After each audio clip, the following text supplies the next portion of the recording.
you don't invest early on, you lose. This is a quote from my favorite speaker and author, Tony Robbins. I'm going to build on that idea and explain the gravity of the situation and how large of an impact it can make on your life. I've been interested in investing since the age 12. I studied business and finance in school. The topic of investing has always been amazing to me. I learned how powerful compound interest can be, especially over time, and I want to share that knowledge with my classmates as well as other young students so that everyone can take advantage of such a wonderful opportunity. Everyone should be informed on the advantages of beginning to invest at an early age, so that everyone can make a decision to be financially secure in their life and not find out when it's too late. You should begin investing as early as possible, because the earlier you begin, the higher the reward from your investment will be. You can improve your spending habits and learn to budget. And finally, relying on Social Security to cover your retirement costs is not a sufficient plan anymore. So the earlier you begin, the higher the reward from your investments will be. The two biggest rewards for beginning your investment at an early age are significantly more compound interest and being able to retire at an earlier age. Interest compounds over time, so the earlier you begin, the more you can take advantage of this. Investments accumulate compound interest over time. The longer the amount of time, the more interest will accrue. Therefore, the younger you are when you begin investing, the more your finances will grow. The power of compound interest is amazing, and it's why it's so important to start investing at an early age. Tony Robbins illustrates the power of compound interest in his award-winning book, Unshakable, with the following scenario. Now, this is assuming a 10% interest rate per year. So first there's Joe. He starts investing $300 a month at age 19. He stops after 8 years at the age of 27. Then he retires when he's 65. How much does he have? $1.9 million. He only contributed $28,000 in cash, but it grew to nearly $2 million because of compound interest. The other scenario, Bob. He also invests $300 per month, but he starts later, at the age of 27. Bob continues to contribute $300 a month for 39 years, up until he is 65, and then he retires. How much does Bob have? Only $1.6 million. Bob invested over $140,000 in cash, but Joe ended up with $274,000 more than Bob. This example makes it clear that investing at an early age is highly beneficial. The earlier you begin investing, the earlier you'll be able to retire. According to Benjamin Snyder, writer for Fortune magazine, rising rents and increasing student loan debt have pushed the retirement age to 75 for college students. Now, according to Snyder, if you're looking to retire earlier than 75, consider the following.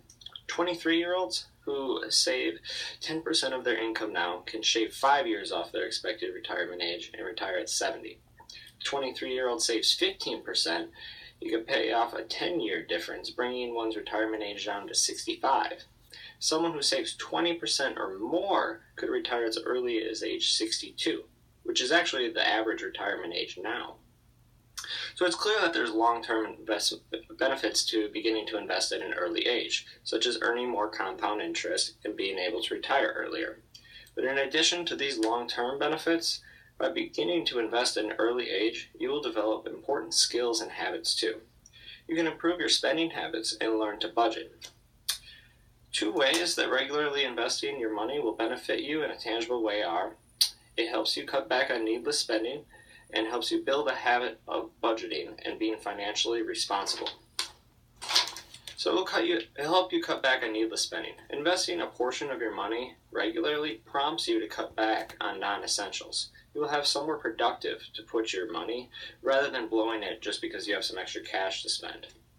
You'll build a habit of budgeting and being financially responsible. Making a decision to invest a portion of your money prompts you to create a budget and analyze your spending habits. You will also become more aware of your spending habits. So in review, in addition to the major long-term benefits of beginning to invest early, it will also help you reduce spending on non-essentials, prompt you to budget, and become more financially responsible. Aside from the benefits of beginning to invest at an early age, There are major downsides to not investing and simply planning on Social Security to cover your expenses. Relying on Social Security to cover retirement costs is not a sufficient plan anymore.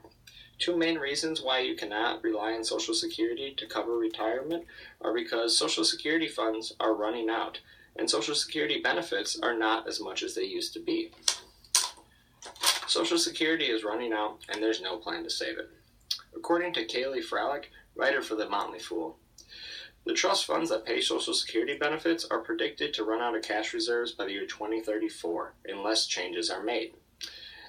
Kaylee also explained some possible changes that have been proposed to keep Social Security running. Those are reducing benefits, raising Social Security tax, raising the amount of income subject to Social Security tax, and raising the retirement age. Social Security benefits are not as much as they used to be. Selena Marahian, another writer for The Motley Fool, explains how little the typical Social Security benefits are and how much you need invested in order to retire, even modestly, with the following quote.